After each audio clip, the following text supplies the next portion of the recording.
welcome everyone to today's presentation of the Global FrameNet Tuesdays lecture series. My name is Oliver Chulo. I'm at the University of Leipzig in the Translation Studies department, and I have been cooperating mainly with German FrameNet that is led by Alexander Ziem at the University of Düsseldorf. And I've also been working on the question of how frame semantics can be used to analyze translations. So the question that we are going to be talking about today is, do we need an open access book series for Global FrameNet? Before I start the presentation, a little disclaimer. So much of what you will be seeing in terms of slides and data that have been collected are actually based on the works of Sebastian Nordhoff and Felix Kopecky. Those are two people working at Language Science Press.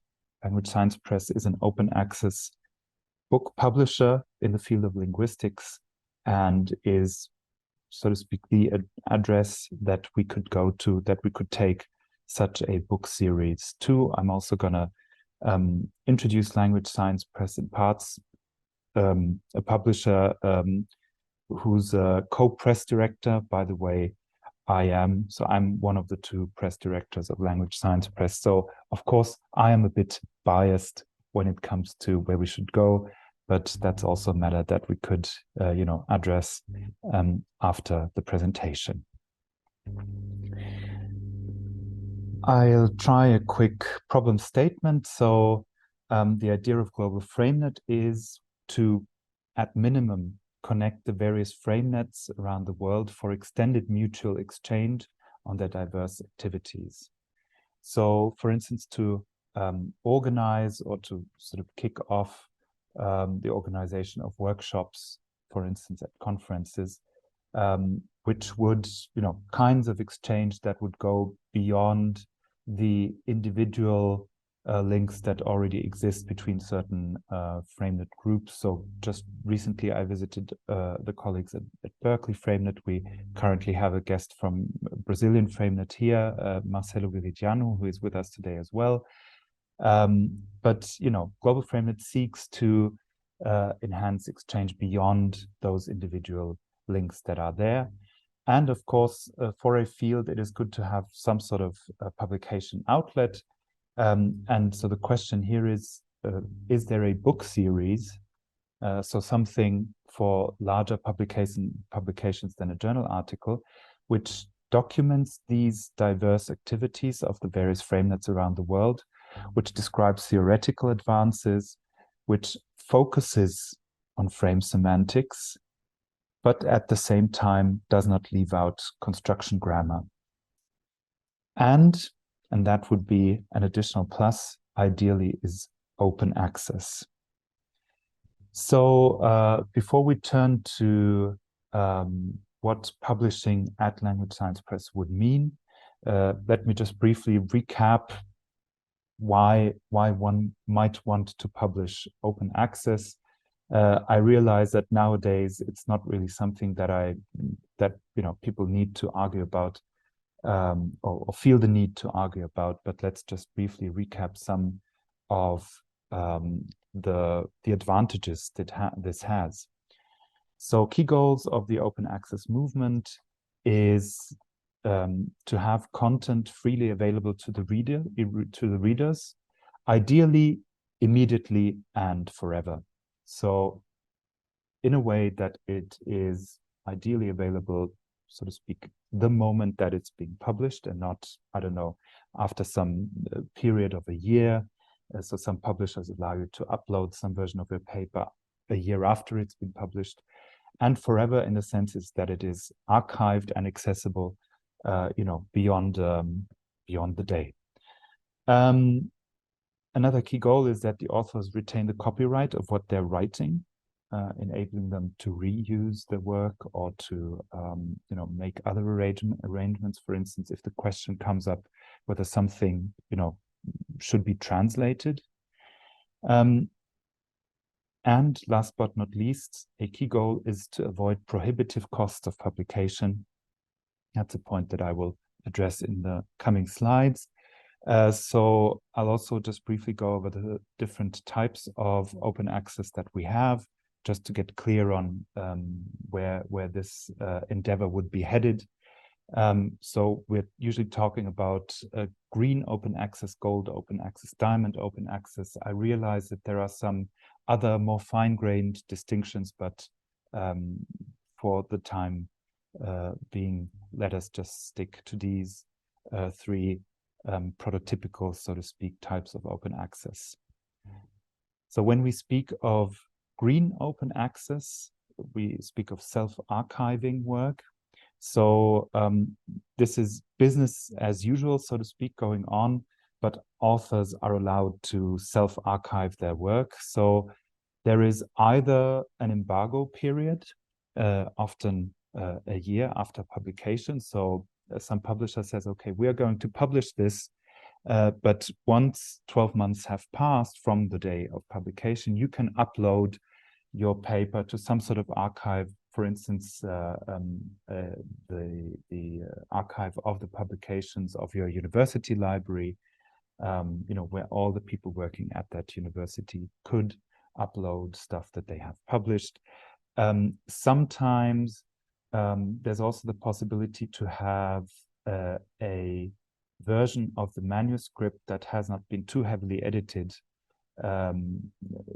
published, for instance, on archive.org in advance, but I think this is even less frequent, at least from my experience. And not all people agree that this is really open access. Then there is gold open access, which would fulfill this criterion of works being immediately available without an embargo period. So the content is freely available immediately and forever. The authors retain the copyright, which is a plus. So far, so good, but prohibitive costs are common, so-called author processing charges. So for example, various German university libraries have funds for author processing charges for journals with up to 2,000 euro per journal paper. So in order to publish one journal paper open access within closed access publisher, they may charge you up to 2,000 euro. They can, of course, charge you more, but that is what the program of some German university libraries covers. And we're really only talking about one journal paper.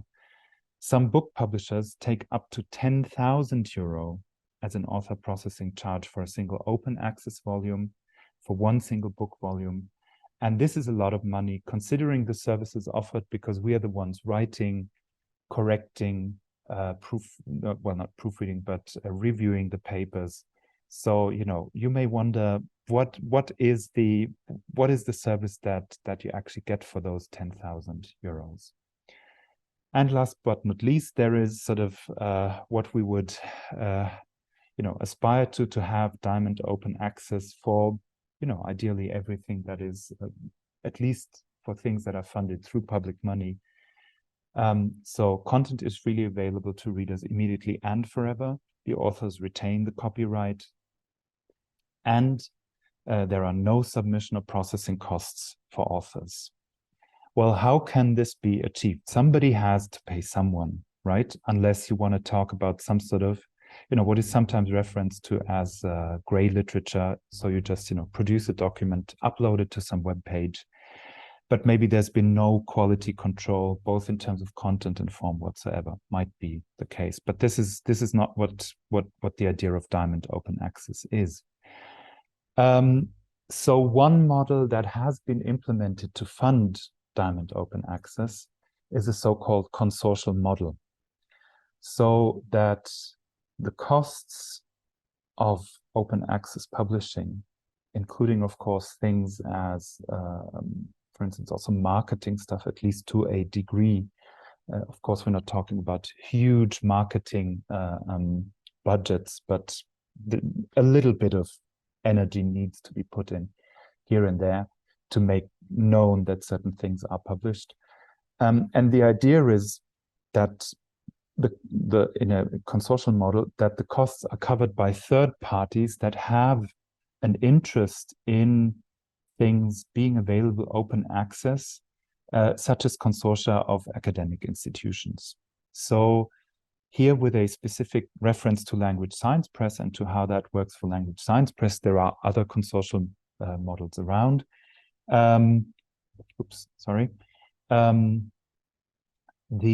This publishing house, which, by the way, is researcher led, which is led by researchers, so myself and Stefan Müller, a linguist at the Humboldt University in Berlin. This publishing house is funded by 115 institutions worldwide. Most of them, if I remember correctly, are university libraries. And the funding is organized by a company called Knowledge Unlatched, based in London, a service provider that specializes in consortial funding models. Some independent journals do this on a smaller scale through sponsor institutions that pay 100 or 200 euros per year. When a institution wants to support Language Science Press, what they need to do is they need to sign up with Knowledge Unlatched with a so-called pledge. There are pledge rounds every 3 years. When you sign up for a pledge as an institution, you sign up for 1,000 euros per year for 3 years. And Language Science Press guarantees you to publish 30 volumes per year. So if you break it down in terms of cost, what is, so to speak, paid for these institutions, it's around 33 euros per book that is published. So far, I think Language Science Press has sort of overfulfilled, slightly overfulfilled that promise with 31, 32, 34 books per year, something around that sort. But, we've always hit the mark. Also back in the days when Martin Haspelmath was still co-press director, so he was there prior to me, and he was one of the founders really of Language Science Press. So, in all the years, Language Science Press has fulfilled that promise. So if you break it down in terms of what is being paid per book, it is much more cost effective if you, think about, on the other hand, journal articles costing 2,000 euros to just, put them online, open access. You have all the benefits with that model, so you retain the rights to your work as an author. Content can be reused. The idea is that scientific merit decides what is published, so you don't have to be a member of a rich organization that can actually bring up the money, that can afford to pay for open access publishing. Once the stuff is published, it's immediately available. It's long-term, available on long-term, and it is usually widely circulated. So what we can tell is that people from all over the world are really looking at the books that are published through Language Science Press. They are published online as PDFs, and also you can also order them as print-on-demand versions, which libraries do actually. And of course, we keep statistics per book so that you can actually see, you can follow how widely it has been received. So a few more words on publishing with Language Science Press. It might be the case that I've actually already addressed some of this, so I'll just skip. So Language Science Press, scholar-owned non-profit publisher founded by Stefan Müller and Martin Haspelmath. And then at some point, I replaced Martin Haspelmath as co-press director. So these data are from summer 2022. It says 30 series. I think there is one additional one that started late, but I might be mistaken. So, take these numbers with a grain of salt. There are around 30 series right now. They're quite autonomous in content and publication decisions. We have, I think now it's more than 700 expressions of interest. And of those, 180 books have been published since 2014. Those that were published in 2021 are here to the right. Their covers. Books range from 76 to 1,600 and something pages. And I really want to point that out because one of the things that I've always been wanting to revive with the book series Translation and Multilingual Natural Language Processing that I'm co-editing is the category of the mid-long book, something around 80 to 100 pages that really focuses on one specific topic and, really goes deeply into that without having the need, to recap 250 years of research history or, whatnot. There's been over 1.5 million total downloads from distinct addresses.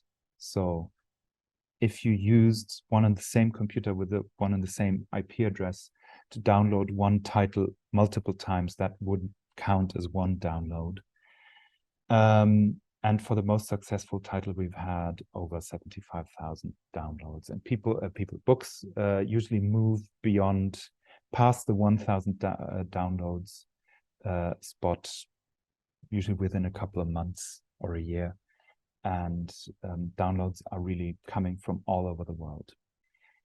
How does the Language Science Press publication work? So expressions of interest or submissions, if you have a manuscript ready, can be directed to one of the series directly. So you can browse the series and the editors and decide like, okay, I'm going to try with this one.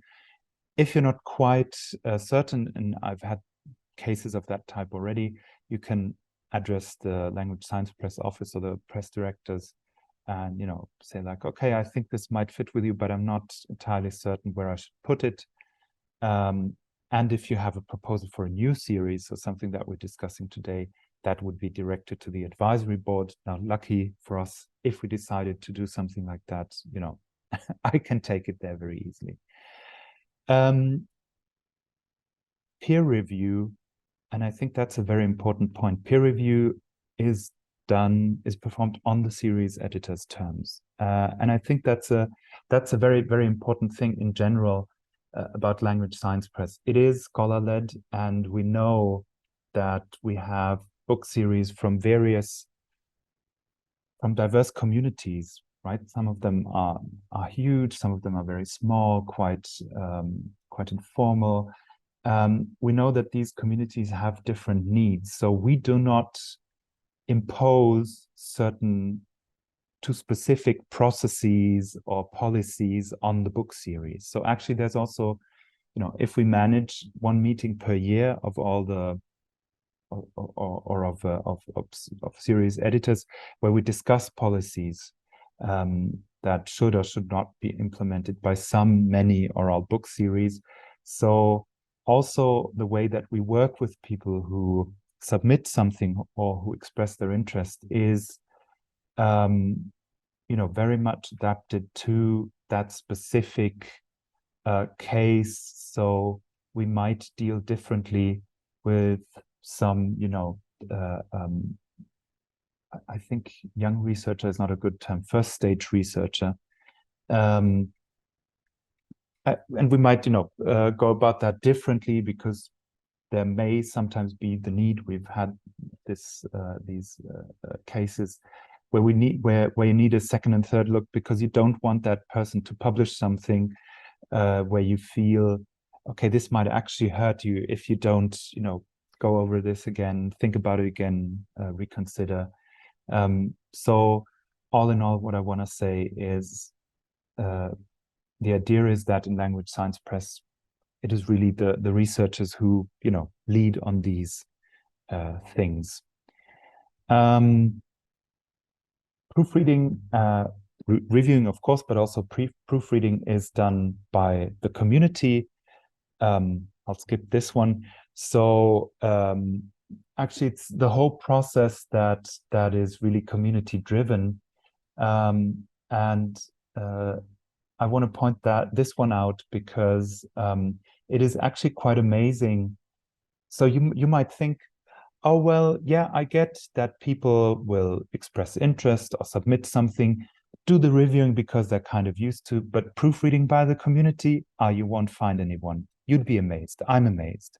And I think that just highlights how, what sort of strong community is standing behind Language Science Press.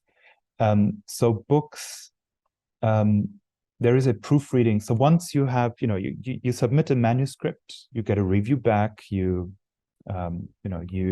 change what needs to be changed, send it back, and the editors say, yeah, it's good now, it's good for production. It goes into technical production, and then we all know, it's a long manuscript. There may be typos, there may be some sentences which read a little weird or ambiguous or that sort of thing. So there is a proofreading phase. It is not a reviewing phase. It is really just proofreading. And proofreading periods are 4 weeks long. And it's amazing that even really long books of a couple of 100 pages are indeed, well, maybe not every single page, but it works quite well. It works amazingly well that the community really goes there and helps proofreading your book and sort of improve on the little details, sort of towards the on the last meters towards the goal. So again, this is basically to highlight that strong community sense that is linked to Language Science Press.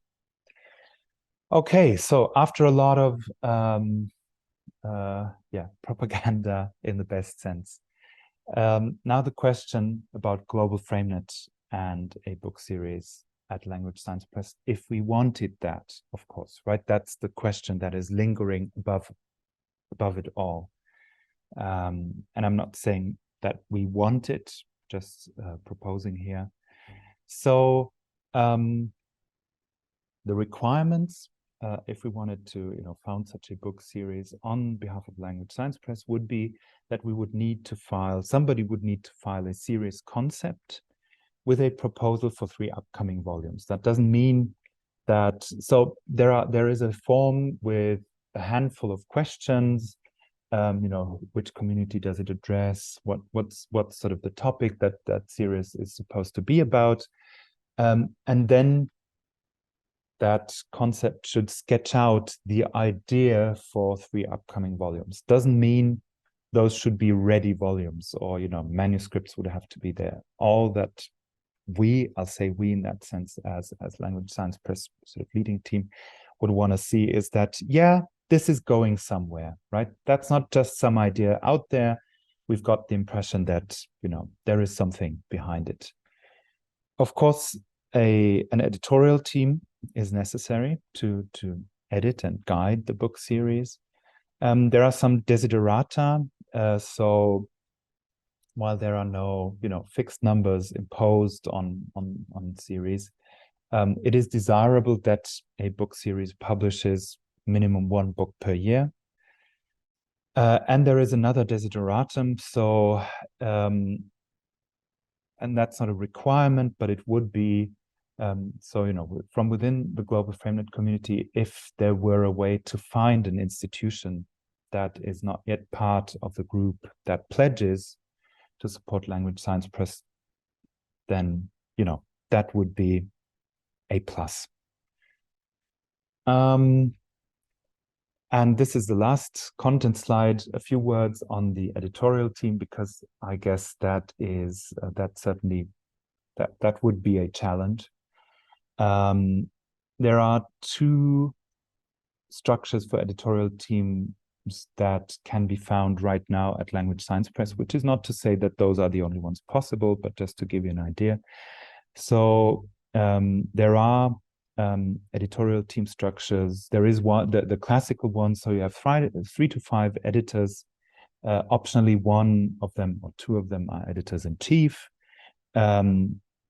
There could be some sort of editorial assistant if you have a student assistant helping with some stuff or whatsoever. And there is an editorial board. So classical. nothing new to explain here. There is also that variant where you have a bigger team of editors and a small board. So that is the case for one of the series on languages of the Americas. They have not 100% sure whether it's 2 or 3 managing editors that take care of the day-to-day management, and along this little group there is a larger group of associate editors, and these associate editors have a stronger say in all the series policies, but of course they also have a higher responsibility, for instance, when it comes to bringing in volumes, managing a volume. So, somebody submits a manuscript, so somebody else from that editorial team picks it up and takes care of that specific volume. That is something, by the way, that works very well. We do that for the other book series that I'm actually co-editing, translation, multilingual natural language processing. There's 4 editors there. So we have that classical editorial structure. And each of us usually, takes care of one submission, which results in, in the beginning, it is some work because you want to make that series known, you want to set it up. There's some things that you still need to understand, but nowadays running TMNLP, I don't know, it's there's 3 other people. We have around 4 submissions per year. So, once a year, there is some submission that I need to take care of. Every now and then there's some question or email going around. It is really light work, I must say. Okay, so much about this idea of a Global FrameNet book series at Language Science Press. There's certainly some questions from your side. I hope I've given you a good first rough idea. Thank you for listening, and I will stop the sharing and the recording now.